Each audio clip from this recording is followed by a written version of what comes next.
Welcome back. Welcome into the Lions Share Podcast bonus edition following Lions and Packers on Thursday Night Football. It's a weird day for us to be uploading, but here we are. We've got to talk about the Lions sweep of Green Bay. That's 2-0 this season and sets the Lions up for a playoff berth. Andrew, can you believe it's week 14 and we're talking about the Detroit Lions clinching a playoff berth in week 14?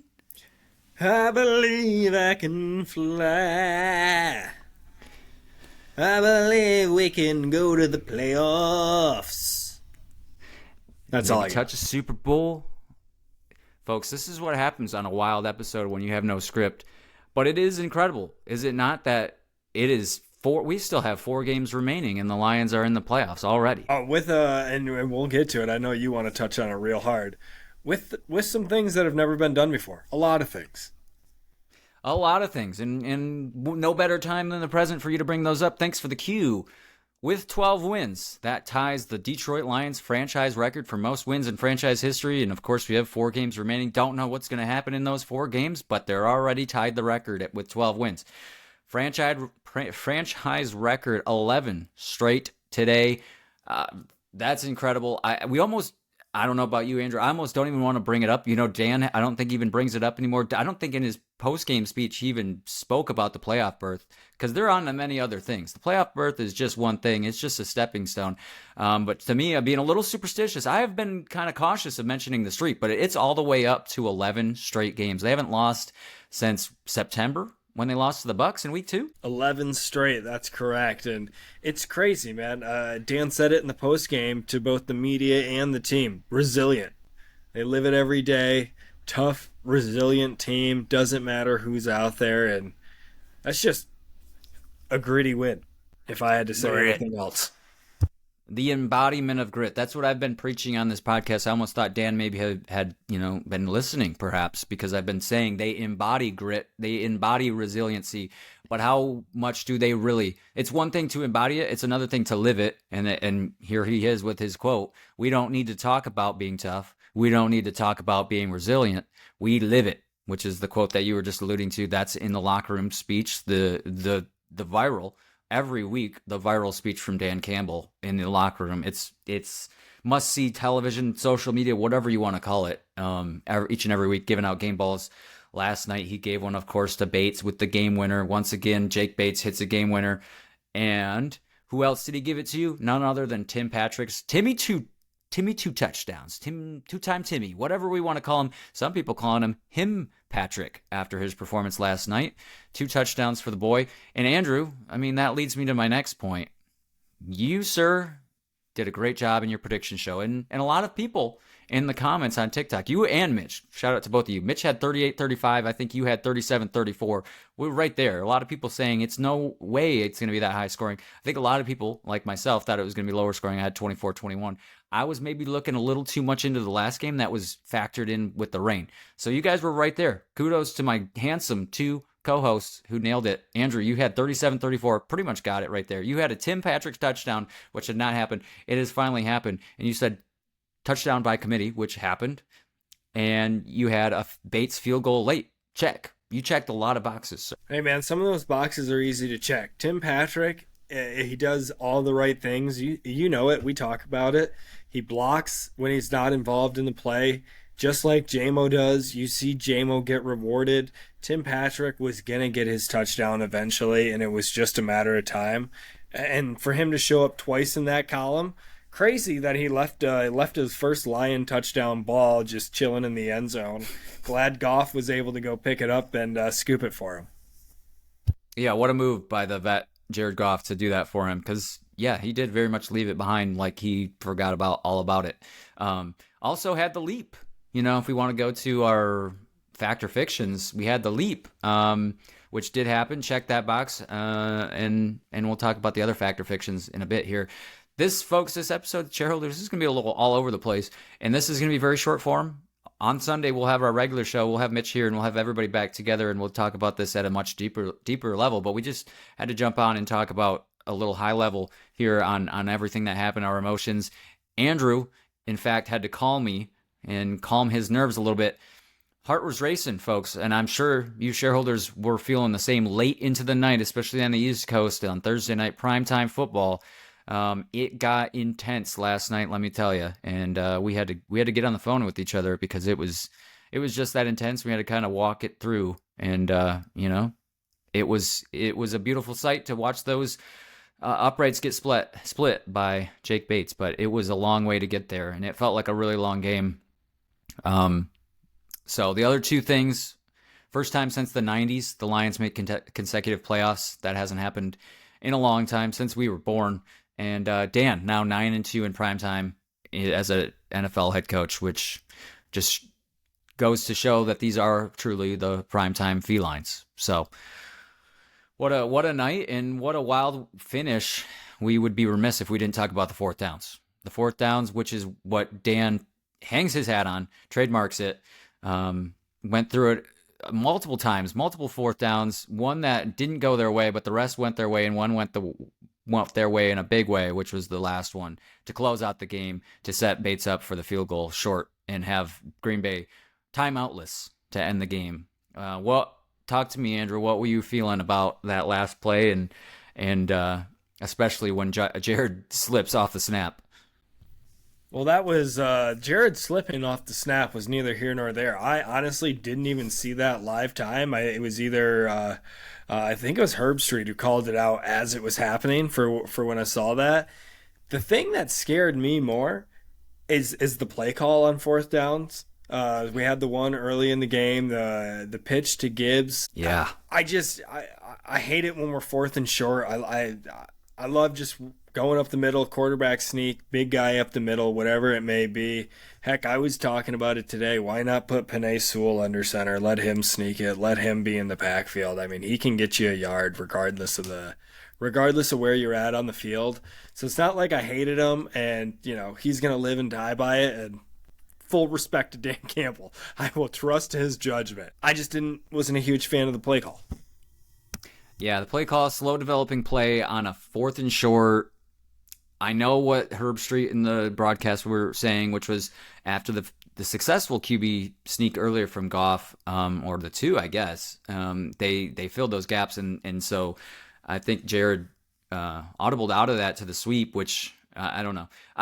We're not in the play in the headset. We don't know what happened, but that's what the speculation was, and so I understand why the shift there. But you're right.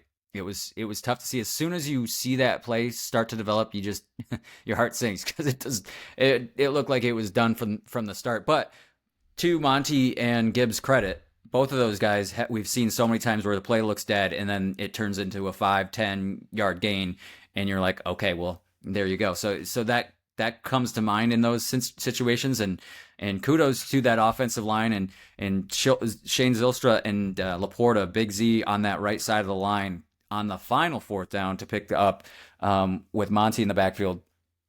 Offensive line who didn't play great all day. Obviously, they were down Decker, big kingpin of that offensive line, and he had Skipper out there sucking air and puking in the locker room afterwards. But an offensive line that didn't play great all day played real great on that last fourth down when they needed it most, and shout out to them for doing that, and shout out to St. Brown for some big catches down the stretch. I know people were calling that one a push off, but that is the patented St. Brown third down. It could be any down, but it's a lot of times on third down. It felt like the St. Brown of old, just Mr. Reliable out there. When you need it most, when push comes to shove, Goff connects with St. Brown, and a lot of big catches for him and everybody on that core. So yeah, the only thing you can say is a lot of people hated on Dan for going forward on their own 30, and rightfully so. I think we were all feeling that same thing, especially with the play call. Just didn't seem like it was needed. They had the lead at that point, and there's so much game left. Just put your defense in a tough position, who we'll talk about in just a minute. But yeah, that one. But I think he put it all to bed with the last fourth down, and at this point, a lot of noise from the 49ers game last year. I think at this point, everybody just respects it. Even the biggest DC haters have to respect it at this point. No doubt, too. And I mean, we talk about it all the time. This game, much like basketball, it's all about momentum shifts. In basketball, it's a little bit longer of a game. You can kind of see those momentum shifts develop. They're a little more pronounced. In football, they kind of fold into each other. They hide. It's all about big moments, and that was one of the big moments that it would have kept them on the field. They could have drained nearly all of that clock and maybe not have been in the position they were at the end of the game. So I like once again, don't hate it, hate the play call. Yeah, it all comes down to that, really. I mean, that's successful a lot of times otherwise. So, and the other two fourth downs, the one in the second quarter right before the half, I was all in favor of that. That was great. They didn't. A field goal was only going to put you up 6 at that point with Green Bay getting the ball out of the half. I think you had to do it there, and it actually worked to their benefit. They were able to drain all that clock down, and Green Bay had nothing to do. They had no timeouts, no time. So the third down or the third quarter as well. The fourth down in the third quarter was great. Just sometimes I told you guys in the group chat, it just feels like he's addicted to it. Like he wants it. After 2 successful ones, he wants so much more. Maybe he gets a little greedy there, but it is his MO. And their fourth down percentage on the year is up to 68% after last night. So they're darn good at what they do, and it is who they are. And I know everybody in that locker room believes in Dan and his mentality. So it is what it is, and we live with it. And it's great when it works. It's great when it works, and it works more often than not. So you're playing the percentages. But how about the defense? We should have probably led with the defense, but how about the Northern Savages, as they are now coined from Dan, another trademark quote from him off the cuff, I'm sure, and Aaron Glenn. I take back a lot of what I said about Aaron Glenn in the past. I stand corrected on Aaron. He is doing the Lord's work out there with straight no-namers out there. I mean, they had so many guys that have been poached off of other practice squad, brought up, activated, brought in Jamal Adams, Quan Alexander, a lot, like all these guys getting playing time, but also Pat O'Connor and guys that would have probably never imagined seeing meaningful playing time. Trevor Nowaski, Ben Neiman. There's so many people out there, and Aleem, leaves with his injury, so it only got worse. But how about that defensive performance? They gave up 31, but that was a lot of short fields given to them by the offense. No, absolutely. And I mean, credit to AG, right? Like Jamal Adams not got released, not really doing anything. What was he on the Titans before, right? Before he got released. Yeah, and he kept saying with the Titans, "Hey man, I can do something to help." But credit to AG. Seemed like they were just kind of playing loose, playing free. Jamal blitzing on all occasions out there. It was crazy to watch. But Pat O'Connor, man, want to give some more credit to him, and Herb Street was as well. The guy's it wasn't just this week that he showed up. He's been on the active roster several weeks, and I loved his performance. I mean, we've called him out on this podcast. There's several times, not several, 2 to 3 times where he's absolutely blown by his man, and he has the quarterback or running back dead to rights 2 to 3 yards behind the line of scrimmage, and he absolutely whiffs in an open field tackle. So credit to him to get right up the middle, get pressure on Jordan Love, made Jordan Love uncomfortable. Z with the sack to start the game. He was uncomfortable from the beginning. I thought they all did great, man. And keep it coming. Gonna need you more weeks. Absolutely. This is a great win over Green Bay. It gets you set up much better for the 1 seed and, gets you the playoff berth and sets you up pretty good for the North. But Minnesota's still right there, and they got to play them week 18. Who knows what that will mean come 4 weeks from now. But you're right, Andrew. You got to replicate this, and these guys are going to have to continue to play out of their minds like they are down the stretch, because a lot of these guys aren't coming back. Hopefully they get Levi and Aleem back and others, but it's who knows. Those guys are listed day to day, and now they get a nice little mini bye, as Mitch alluded to, but should get some of those guys back. However, but yeah, Andrew, to your point, you've mentioned Pat O'Connor since he first played his first snaps here in Detroit, and somebody you've highlighted in the past, and you're right, he's been there. He just hasn't been able to finish plays, and that's still his bugaboo. It's still eluding him at times, but it's definitely grown on him, and he's hungry. He's got the grit, and he's the guy. He's ready he's fit for Detroit. Dan Campbell would call that time on task. You can only improve with more time on task. The old TOT, the time on task, and you just made me maybe go a little segment to the TOP, the time of possession. Lions absolutely dominated that, and a lot of that was because Green Bay had such short fields because of, going for it on fourth down on their own 30, offensive interception from Goff setting them up in the red zone. So they had some short fields, as I alluded to when I said the 31 points, but time of possession was 36-24 Detroit. You don't often see a time of possession discrepancy like that in such a close game. That one really stuck out for me on the box score. And the other thing is Green Bay with 31 points still were under 300 yards. Jordan Love only had 12 completions. Green Bay only converted 1 third down. Of course, they converted some others on penalties, but only 1 third down conversion the entire game. Jacobs only had 66 yards. Green Bay as a team only 99 yards rushing, and Jaden Reed 0 catches, 0 yards.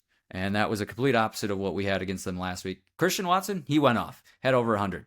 We can remiss that. And with also Jake with a fumble, one big fumble. I mean, you go back, that happened early in the game, but a very crucial moment. Shout out to Carlton Davis for popping that out after he got a little burnt on that. And shout out to David Long, one of the new guys, actually been here longer than some of the defense, even though he's only been here like 3 weeks. Recovers that fumble. So heady play from him. Jacobs had the 3 touchdowns. He had a turkey and the 1 turnover and all that. But yeah, it's kind of deceiving with 31 points. The defense really didn't give up that many points, and such a solid day with guys. So many band-aids on that, and you can't even almost call them band-aids. It's so much more than that. How many sacks was it on the day? They had was it 2? They may have only had the 1, honestly, to start the game on the first play. Right? Because Jordan Love was doing Jordan Love things and getting rid of the ball and scrambling. The last second. And I know that and I forget the guy's name. E. Turner. I forget his first name, so I apologize. Ezekiel. You said he came from the Seahawks practice squad, but he had that great tackle late in the game as Love was trying to get out of the pocket. I don't know if he was past the line of scrimmage or not, but my God, like, what a contain job. That's what we kept talking about. Like, why is there nobody there to just contain a quarterback? That's exactly what you got to do. Absolutely. And yeah, Ezekiel Turner, number 47 out there, his 1 tackle of the day. Just one. Big one. And if you look at the Detroit defense versus the Green Bay defense, Detroit with 43 tackles on the day, Green Bay with 88. That speaks to the time of possession as well, but Green Bay over doubled the amount of tackles, and nobody for Detroit over double digits. Jack Campbell, your leading tackler, of course, from the linebacker position. It's almost always going to be that guy. 8 tackles. The rest, nobody had over 4. So that just goes to show how many people were playing for the Lions on defense and how often Green Bay and Detroit were on the field offensively. Other side of the ball, McDuffie led the defense for Green Bay with 15 tackles. But to circle back to your point about the sacks, yeah, Detroit with only 1 sack on the day, and it was that one real early, and only 2 TFLs on the day. Brian Branch with the other TFL. So a lot of times the defense was playing on short sticks as well. They weren't getting them behind the ball except for on penalties. So, I mean, I can't say enough about the defense. Yeah, speaking of the penalties, what was the penalty yards as well for each team? Do you have that too? Oh, God. I just want all the stats. Hussey and his crew were throwing laundry, and I spoke to you guys about it. It just felt like every one was a discussion, and I didn't understand why they were such long discussions. We had the ref get clocked by one of the Green Bay members and had to leave the field for a little bit. Thought we were going to be a down official the whole. So accepted penalties only, of course. Now, this doesn't include the declined ones, but each team had 7 for 59 and 56 respectively. So over 100 yards combined from penalty yards. Okay, yeah, because, I think the Lions got away with a few. I think there was missed on each side, though. About time. Quay and Quay. Love to see that Quay Walker just shows back up on that stat sheet as well. It's just so funny. He can't help but get an unsportsmanlike when he plays the Detroit Lions.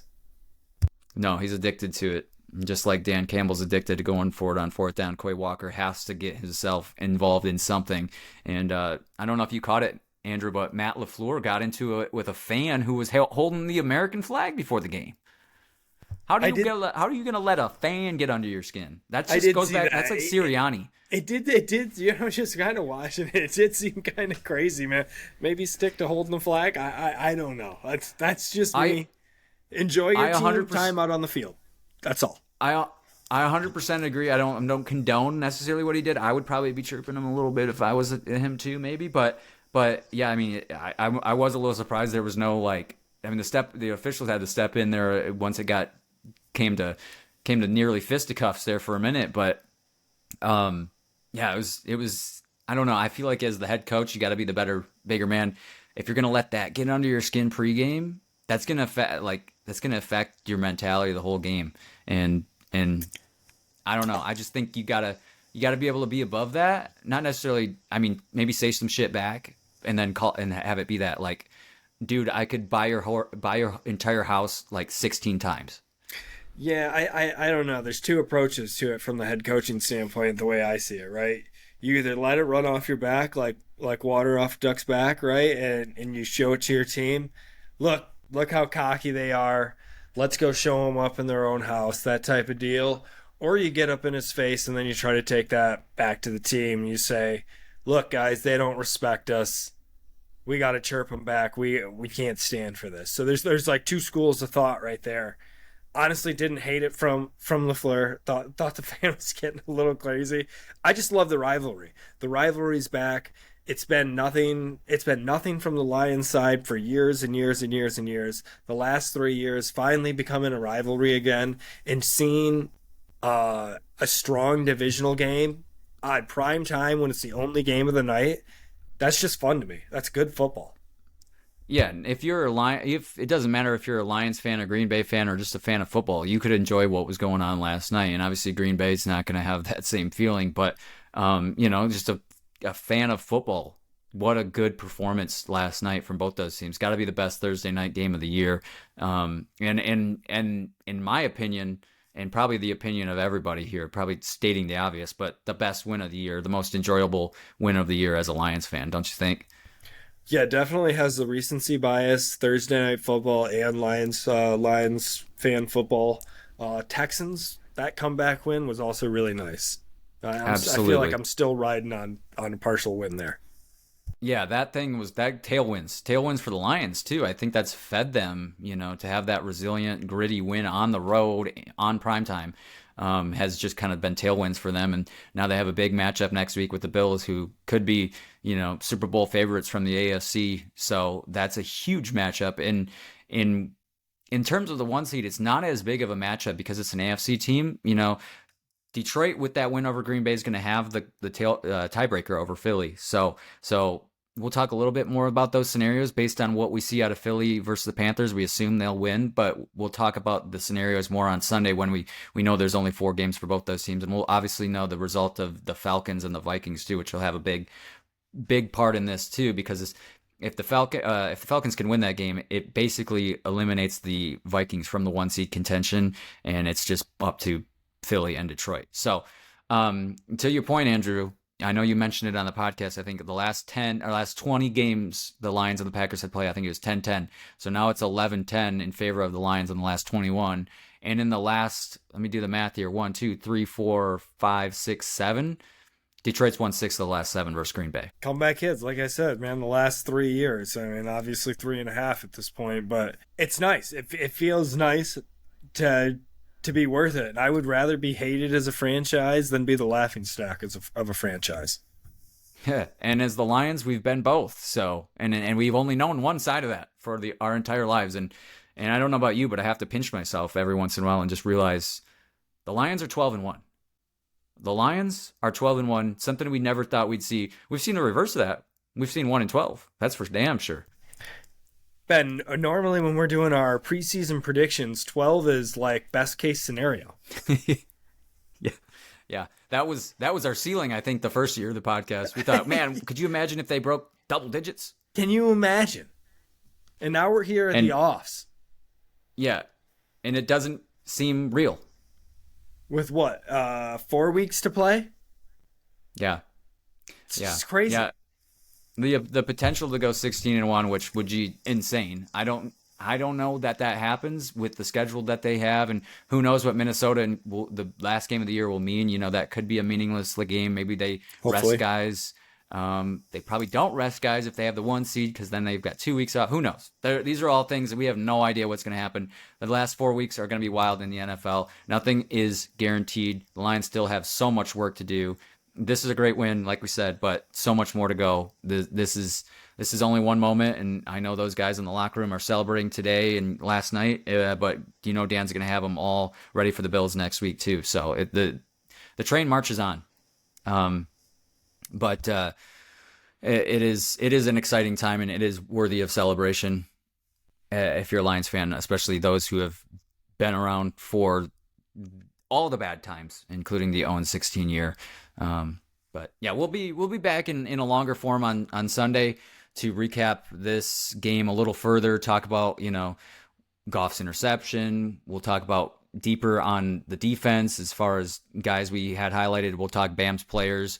We'll have Mitch on here to give his analysis as well, which is always so valuable. We miss you, Mitch. We hope things are going well, and we'll see you on Sunday. And we'll touch on injuries as well. Green Bay, had some injuries coming into this game. They didn't have Jair Alexander. Detroit has injuries coming in and out of this game, and we'll have more light on the 1 seed as far as that goes, because at this point, still 4 games remain, and we don't know the outcomes of the games this week. So we'll have more clarity on that. But right now, I think without any of those games played, I think the Lions are at about 80% chance of getting that 1 seed, with a lot of games still to play. And shout out to Gibbs. Last thing, shout out to Gibbs for getting over 1,000. Congratulations. Monty sitting at 771. So still some work to do to get to your dual 1,000 yard rushers, Andrew. 4 games to do it. Still well within reach. Let's just push. I know the coaching staff knows they want to do it, and I think that's going to work in our favor. Absolutely. And 4 games, do the math. He needs 230 yards, 229 yards to eclipse 1,000. Divide it by 4, he needs about 57 yards a game. I think he can get there, with a couple of outlier games. Maybe he gets over 100 or near 100. With the dual backfield, it's always hard to do that. But next week versus the Bills and the Bears, then the 49ers and the Vikings. So I think he's got a chance to do it. And I hope so for your fact, Andrew. I hope so for your guarantee there. Last thing. How about the cheese grater guy how did he get a cheese grater into the stadium? How? Hey, man, is it that or the cheese? What's the bigger question? What was the harder thing to get into the stadium? These are facts. I know you can't bring your own stuff in. The cheese grater probably considered a weapon. I think they did take it from him after it was shown on TV. I think somebody from services there went down and confiscated it. Sucks to be that guy that has to go do that, because I'm sure they don't want to. I probably gave him a fist bump, so this was great, brother, but we got to take it now. Like, look, man, I'm just doing my job. Don't shoot the messenger. I love it. Don't get me wrong, but we got to take this thing. Come back next year. We got tickets reserved for you next year. Let's do it again. Wink, wink. Speaking of wink, how about Skipper with the wink on the little flop there from Quay? On the Quay hit too. Nonetheless, that's all I'll say. Yeah, no penalty for flopping like there is in the NBA, in the NFL. Yes, it's a big man in Dan Skipper, but he fell over. Quay Walker's pretty strong. And I will say, if for all those people that think we're biased out there, didn't want the flag on jumping on the pile. Ooh, I wanted it so badly, especially after I can't remember what transpired right before that, but I wanted it right before. Oh, the holding on Ragnow, which was baloney. Baloney. Yeah, no, let that one slide. It is what it was. No harm, no foul. Yeah, no, I'm totally with you, but it was funny that we just had that, a couple weeks ago, be a penalty when it was whoever the Lions were playing that week. So I thought that was funny that virtually the same thing happened, and so that's how it crumbles, crew to crew. Who knows? It can be a penalty once, and the next day it's not. So that's the inconsistency that you'll have with the officials in this great NFL football league. Andrew, anything else? Any closing thoughts? Let's wrap this puppy up, eh? Let's do it. Let's get out of here. Let's enjoy our weekend. Shareholders, have a great weekend. Victory Friday. It's always great. We've had a lot of them. We had 12 this year. We hope for many, many more going into the playoffs. Still so much work to do. It's a gritty team. They got to continue to be gritty through December, January, and February, we hope. So let's go, Lions. We'll see you all for a recap of Week 14 on Sunday. We'll be back with the boys. We miss you, Mitch. Let's go, Lions. 12-1, boys and girls.